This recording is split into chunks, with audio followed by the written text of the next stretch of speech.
बिहार की कुशेश्वर स्थान और तारापुर विधानसभा सीट पर उपचुनाव हुए। इस उपचुनाव के नतीजे भी निकलकर सामने आ गए। कांग्रेस ने अपने गठबंधन सहयोगी राष्ट्रीय जनता दल से गठबंधन तोड़ने का ऐलान कर दिया और तल्ख बयानबाजियों के बीच दोनों सीट से अपने उम्मीदवार चुनाव में उतार दिए। अब चुनाव के परिणाम आ चुके हैं। कांग्रेस की ओर से चुनाव लड़ने वाले उम्मीदवार जीत तो दूर, अपनी जमानत बचाने में भी नाकामयाब रहे। कांग्रेस उम्मीदवारों की जमानत जब्त हो गई। बिहार में अकेले चुनाव लड़ने का दम भर रही कांग्रेस जमानत बचाने के लिए जरूरी वोट भी नहीं प्राप्त कर सकी। कांग्रेस पार्टी वोट के लिहाज से चिराग पासवान की पार्टी से भी खराब स्थिति में नजर आई।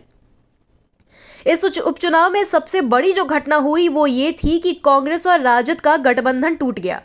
दोनों सीटों पर राजद दूसरे नंबर पर रही, लेकिन दोनों सीटों पर मिलाकर भी कांग्रेस 10,000 वोट नहीं ले पाई और दोनों अपनी अपनी जगह जमानत जब्त करा बैठी।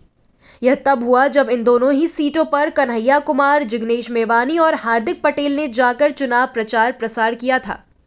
आपको बता दें कि नियमों के मुताबिक किसी भी उम्मीदवार को अपनी जमानत बचाने के लिए कुल वोट का 16.66% वोट लाना होता है।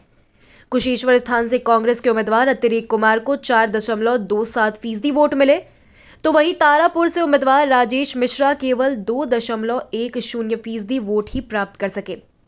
इस तरह औसत देखें तो पार्टी महज 3% वोट शेयर पर ही सिमट गई। बिहार चुनाव से ठीक पहले कांग्रेस ने सीपीआई नेता और जेएनयू छात्र संघ के पूर्व अध्यक्ष कन्हैया कुमार को पार्टी में शामिल कराया। कन्हैया के पार्टी में शामिल होने के बाद बिहार कांग्रेस का आत्मविश्वास इस कदर बढ़ गया कि उसने आरजेडी के साथ गठबंधन तोड़ने तक का फैसला कर लिया और दोनों ही सीटों पर आरजेडी के खिलाफ उम्मीदवार खड़े कर दिए। कन्हैया को बिहार कांग्रेस में लॉन्च करने के साथ ही उन्हें प्रचार के लिए मैदान में भी उतारा गया। दोनों विधानसभा क्षेत्र में 3 दिन तक कन्हैया ने प्रचार किया, लेकिन ये फैक्टर भी कांग्रेस के काम न आया। गौरतलब हो कि 2020 के विधानसभा चुनाव में तारापुर से निर्दलीय उम्मीदवार राजेश मिश्रा को 10,400 वोट मिले थे। विधानसभा चुनाव में दोनों ही सीटों पर कांग्रेस की हार तय थी, लेकिन इतनी बुरी इसका अंदाजा किसी को भी नहीं लगा था। कांग्रेस को कम से कम कुशेश्वर स्थान में तो ये उम्मीद नहीं थी।